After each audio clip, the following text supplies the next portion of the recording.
Hello and welcome to Oweleketv on this beautiful day. My name is Ramsey Enoch, and this is that time that a lot of people actually look out for, the time we bring to you the headlines, the stories that are making rounds on Oweleketv. It is outnumbered one again, and of course, don't forget that we will be bringing you the big story alongside.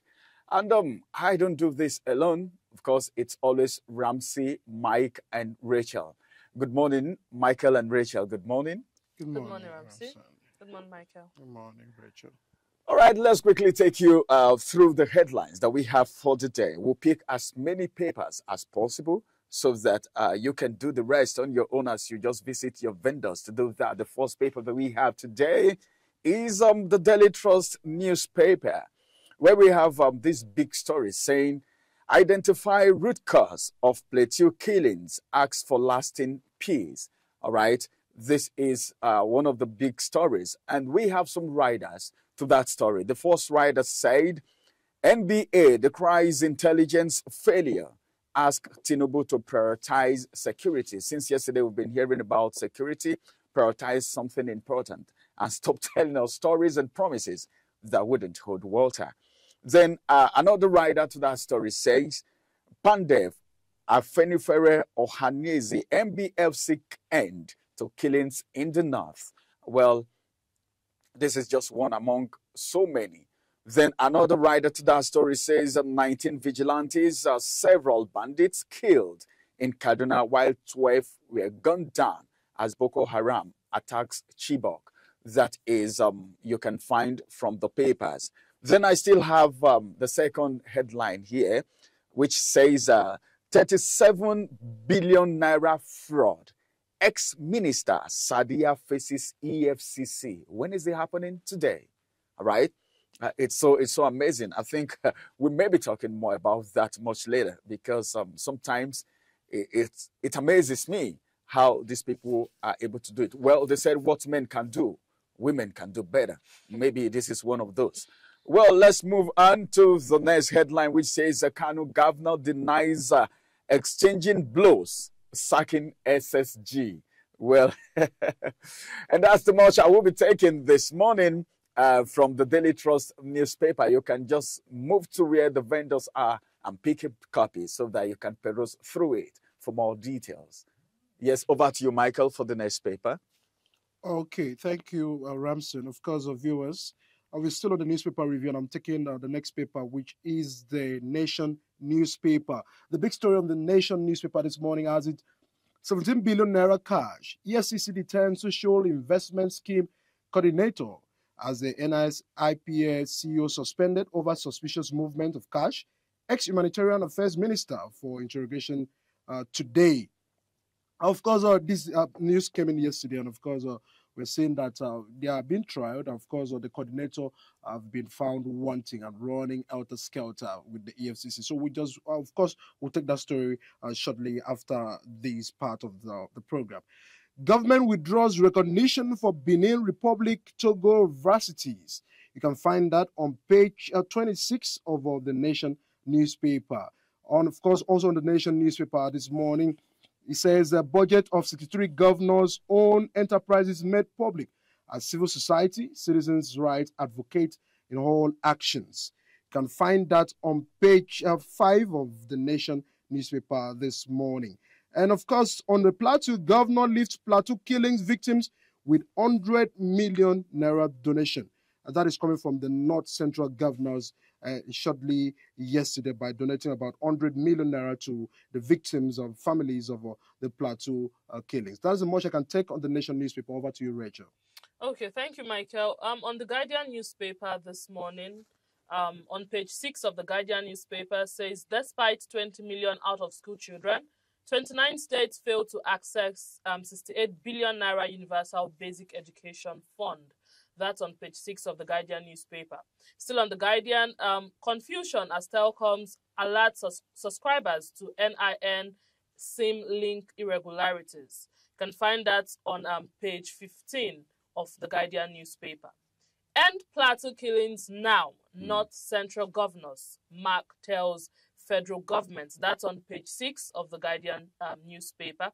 Finally, the last story I'll be taking this morning says federal government directs MDAs to remit 100% of generated revenue. That can be found on page 2 of the Guardian newspaper.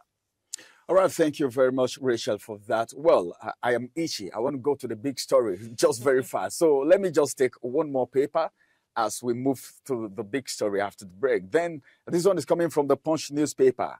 NNPCL marketers clash over subsidy. Okay. Operators peg petrol at 1,200 naira per litre. And I have some riders to that story.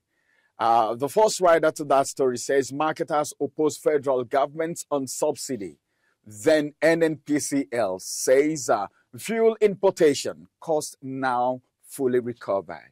All right. Another rider to that story says dealers insist on 1,200 per litre fuel of 112 oil. And of course, theft cases recorded in 1 week. Another story is coming again from still the Punch newspaper, which says Sanwo-Olu orders the arrest of a soldier riding on one way. Well, I saw that video yesterday, Very and interesting. it was something else. I don't know. But then, as a governor, some persons were actually faulting it. They said, well, this man is a military officer. He's a soldier, of course. You shouldn't humiliate him like that. At least respect his office. And I was like, okay, this is a governor. And this is a soldier. And this is breaking of the law. Then sometimes you begin to ask questions. Does governors also break the law? Or They do. That's like what they do. Eat as breakfast, breaking the law. My own question is it that we no longer have police officers? Why do we have the governor himself on the road? How long is he going to? The no, governor, he was the actually governor on is transit. the governor is the chief security officer of Lagos. And, so, And at the moment where the chief security officer gets you involved, yeah, there's nothing that you can do about it. High service when they break the law themselves. So that's the country that we are. She said, the Superior will always praise well, that's it. Sometimes you are being told that fathers don't even fail exams. And somebody was saying, so if the governor arrests you now, who will you run to? For rescue? No, I'm so sure. Maybe that's to serve as a deterrent to all the people. Nothing may happen to the soldier. Well, that's that. And of course, finally, let's talk about this.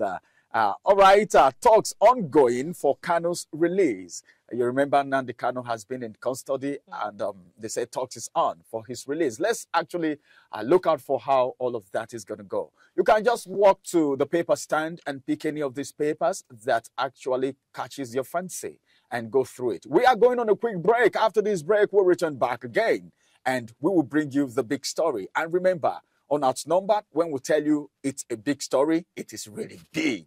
We will be back. Don't go nowhere.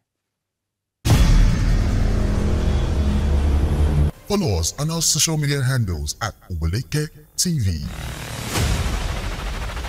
Visit our website at www.oweleket.tv for a thrilling journey. Oweleketv, rising star at the fairground.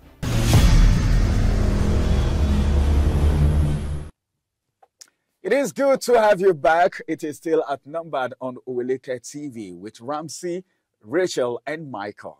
We said we're bringing you a big story. When we say it's a big story, you should know what we're talking about. We don't joke when we said it is a big story. What are you thinking? I heard Rachel say something that for governors, breaking of the law and inconsistency with the Constitution is more like their breakfast. Then I heard Michael say something. He said, come on. People said, if the governor arrests someone, who else would he run to? So you just liken the whole story and put it together in one basket and see what you get out of it. That is talking about corruption. And when corruption is coming from the high place, where people actually look up to, where examples are supposed to come from for other people to follow suit, then you begin to wonder, why is all of this happening? The big story is coming today from the Nation's newspaper, where we have it that 17 billion naira cash. EFCC detained a social investment scheme coordinator. This person scam in the name of cents.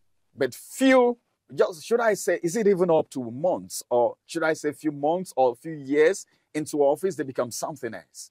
You know, these are people that sometimes you clamor for and said, hey, come on, we need this person. She's beautiful, you know, she's intelligent, you know, she's a woman. She wouldn't have the heart to do what these men are doing. Then at the end of the day, you hear that snake swallowed money. And that was a woman, if you know. Everybody And that reminds me of the Ziani. You remember? The Ziani's case too. Then today we have Sadia. You know, they just came into office. And all of this is happening. This is big money in a time. Yesterday we talked about the hardship that Nigerians are facing. And today we're talking about somebody, just one person now. And this is just one out of many. I think I can go to the bank with that. It's so true for me, because that is just one among many.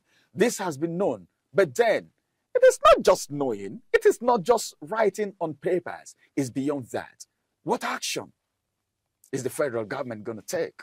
But if you have a system where not just an individual, a group of persons in an office, in governance, doing the same thing, you know, sometimes some persons are prosecuted because they don't have anyone to stand for them and all of that. And you see this kind of things happening. But it is so appalling for our nation. It is an embarrassment, if you ask me. I can say it anywhere, anytime, any day, that when they say what men can do, women can do better, and we're seeing it from the negative side, it is not so good. But then, it's not their fault, because they are like trying to follow suit. Maybe if you investigate this, she might not just be the only one behind it. You know, it was later we begin to hear that some other persons connived with Emefiele to do what they did. She can't be the only one. It's not possible. So it may not be the only one. So I don't know. What? Please, let's add our voice to the conversation.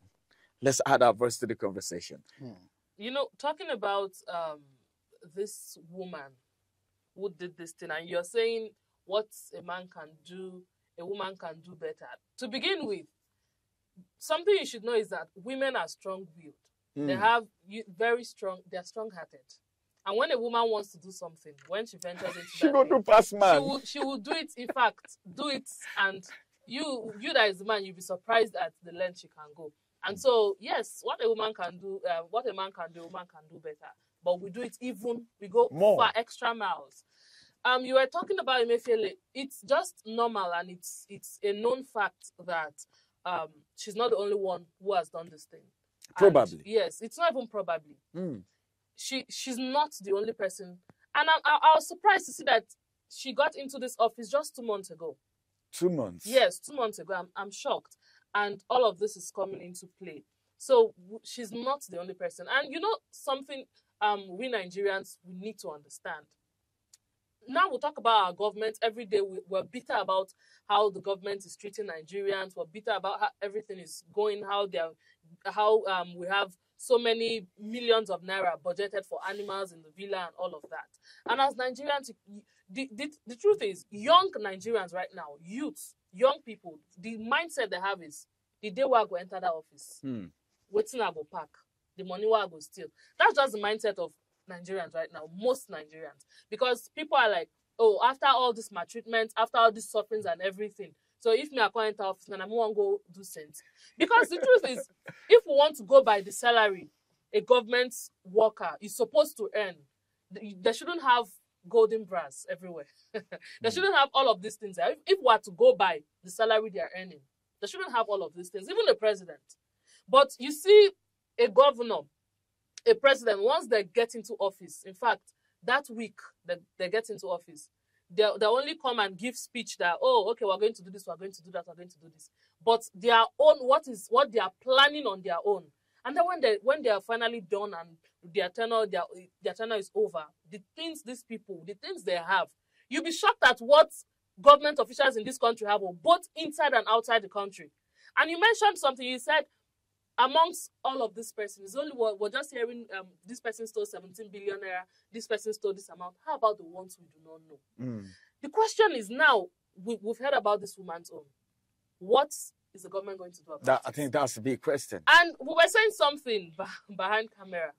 someone said something, and I believe him wholeheartedly. Said nothing is going to happen to this woman. All of these things they are doing, we even knows if they're only following a script. Barazana.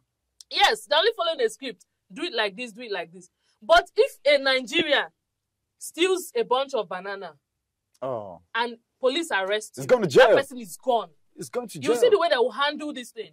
We're talking about Governor Sanwo-Olu arresting a soldier and arresting those who were using one way with bikes, right? Yeah. We're talking about them. Don't be surprised the measure they are going to take on these people. You see road safety officers, you see all of these people, they seize bikes, they seize keke, and they seize all of these things from these people. And they go, in fact, the way they do the work, you'll be like, I wish this thing is on all levels. I wish the heart they use on poor Nigerians is on all levels. Then I'll say, oh, this is real. But you see this woman's issue. I wish they'll take the right measure. I wish the judiciary this time around do the right thing. I wish this government can just say, okay, I think we're even the money we don't steal, don't do. Let's start doing the right thing. And then all of these people that are embezzling our money, they're taking the right measures on them. I think Nigeria will be better. If they take the right measure with them, Nigeria will be better. But in most cases, reverse is the case. We may not hear anything at the end of the day, but then they are spoiling this country the more, all right? They are spoiling this country the more. Well, Michael, looking at all of this, you know, this social investment scheme, you know what that means? I don't know. They've been talking about the school feeding program. I don't know how much they are going to spend. 100 billion naira. 100 billion? Yes, for 2024. Please, why are these people just trying to put money in somebody's pocket while average Nigerians are suffering? That's it. So looking at this, EFCC now, let me come to the area of EFCC. They are always in the forefront. We've arrested this person. We've arrested this person. But at the end of the day, we don't get to hear anything. Like she said, someone is already proposing what always happens, okay, in that at the end of the day, nothing may even happen to this woman, all right? This woman may even go free. So what do you think of EFCC? What do you think of people who have been put into offices entrusted with so much that have disappointed Nigerians?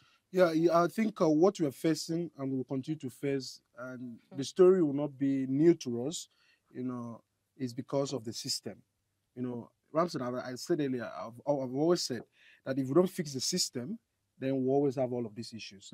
Now, EFCC has reduced the organization to a tool, to a political tool, where it's being used, you know, to attack, witch hunt, you know, go after, you know, look for, just to get, just some to bully you, to rubbish you, and all of that. So the point where they are not independent, you know, because it's in the country that even in the INEC are not independent. Talk more of EFCC. You're telling EFCC that he's not even independent in his definition of words of their name to be independent. That is the problem. So at the point where if the EFCC chairman in this country, you know, have been fingered to do 1 or 2 or 3 corruptions, understand? So the institution is the problem. And now, Halima, the coordinator of the social scheme, might just be a tool by the politicians, you know, to get what they want. But don't you think it's early for her to allow herself to be disused, if that is what you are speculating? Definitely.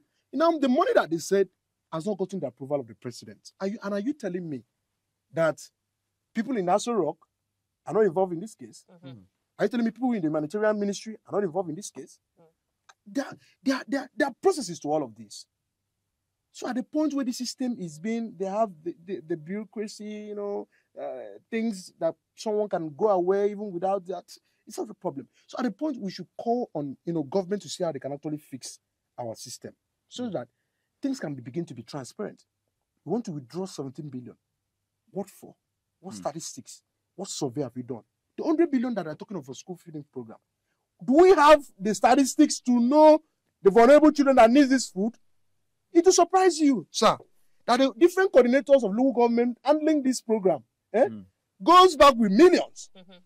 After those in federal government have taken their own, the state have taken their own, the local government will say, is it me that will not also take my own share? They will cut. Before the food will get to the school, my brother, it will be something very disheartening. So the situation we are is the system. Let it be that sanitaries are taken care of, you know, the processes are right, everything works. In a good sane countries, you will not find this kind of stories. You won't find this kind of stories because the system is there, it's working. Things are in the right place. 1 naira, you are accountable for. How will you even get it in the first place? How does this money get to these people? That's the question. How much money?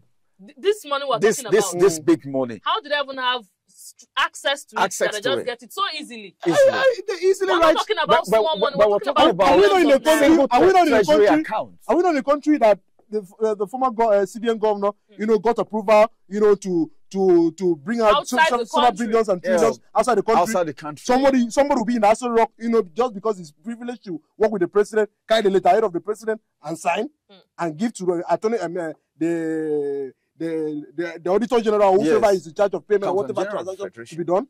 That's the country that we are. That's a big problem. That's an issue. So people are misusing powers. Power being misused. And absolute power, we've seen it corrupting absolutely.